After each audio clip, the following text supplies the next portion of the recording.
All the truths that occur in the human body and mind, understanding them correctly. From the navel downwards and towards the pubic bone, all the capillaries are blocked.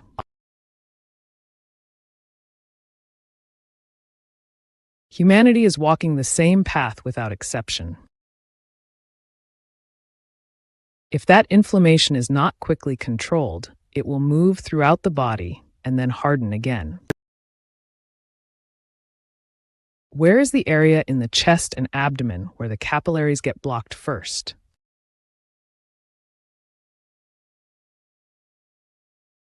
It's the navel in the abdomen. So even if you poke the navel, humans don't feel pain. Why? Because the nerves are dead. This navel is like a gate, a stone-like area.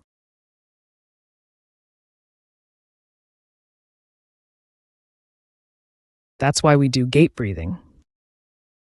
The reason this became a lump of stone is that it turned into a lump of stone right after birth.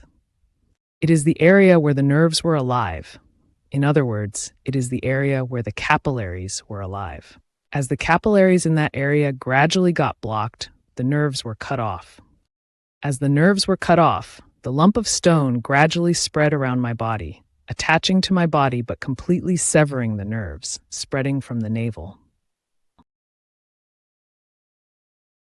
Additionally, as it goes down from the navel to the pubic bone, all the capillaries are blocked. If all the capillaries are blocked, the cells that are moving backward are pulled this way. This is pulled and pulled down. This area, the entire abdomen, is tied up like a stone with all the capillaries blocked and nerves severed.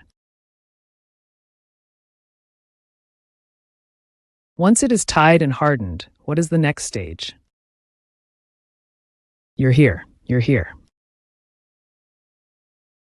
This is the phenomenon of humans today. These phenomena show that humanity is walking the same path without exception. Depending on who died less, who died more, it determines whether the lifespan is short or long.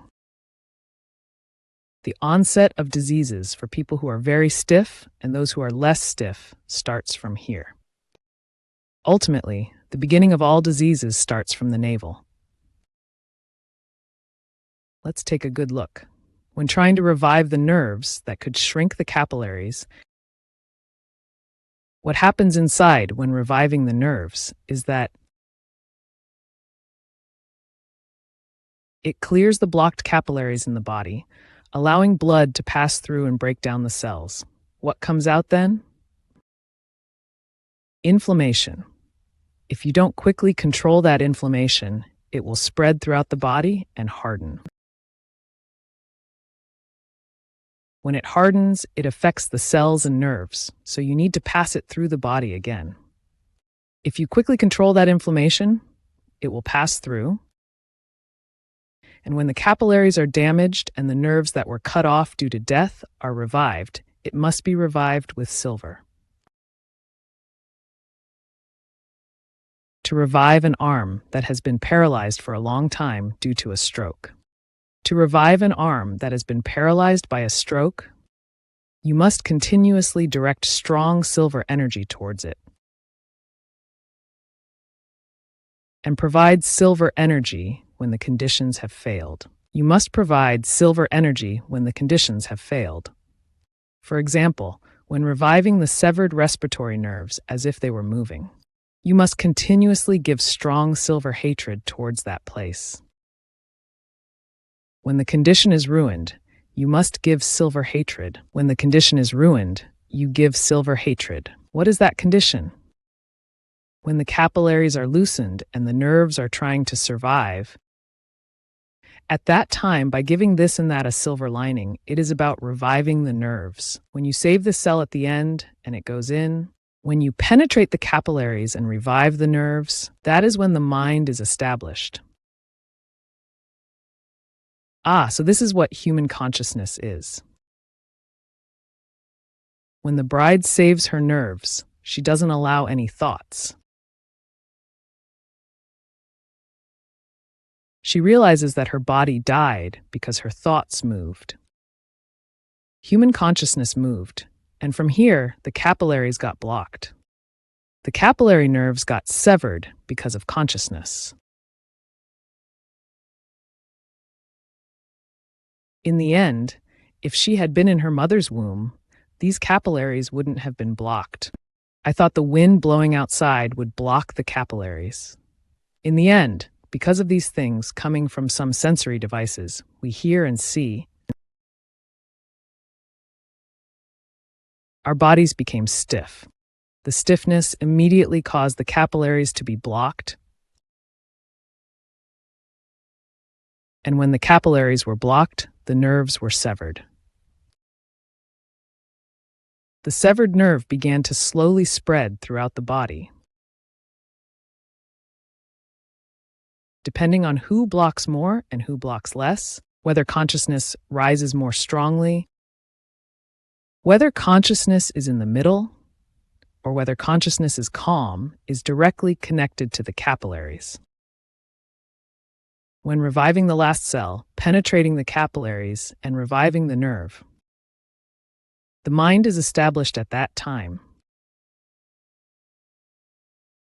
So this is what human consciousness is.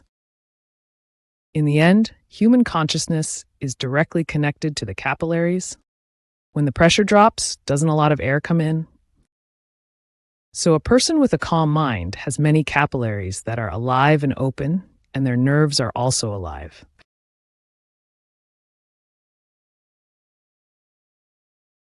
The capillaries are very much alive, the nerves are alive. This means that when they are active, since all the cells are moving, even a slight movement of the body allows high-quality oxygen to enter abundantly. Ultimately, human consciousness is directly connected to the capillaries.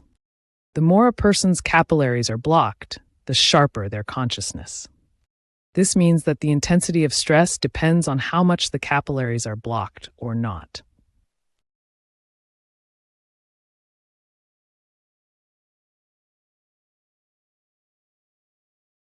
Especially, the degree to which the capillaries in the chest and abdominal areas are blocked determines the intensity of stress and the resistance to stress.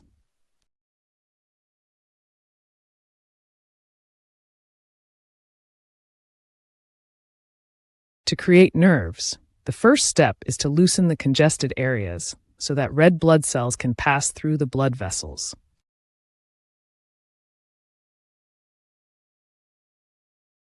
To revive the nerves in the congested areas, you must first loosen these areas to allow red blood cells to pass through.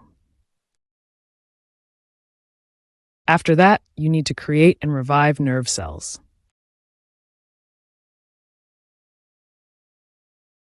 Reviving the nerves is essential for them to function during breathing. First, you need to loosen the areas that are clumped together, because blood needs to pass through.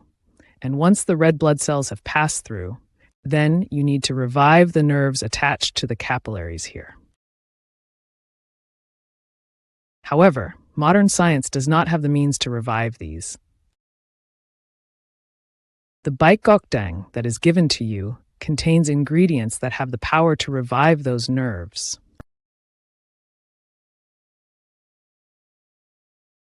So after loosening it up and just letting it be, I let it be.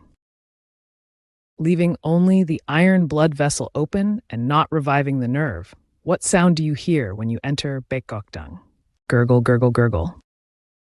In the end, if we don't open the iron blood vessel and revive the nerve, we cannot develop the chest even without 1,000. If we cannot develop the chest, what comes next?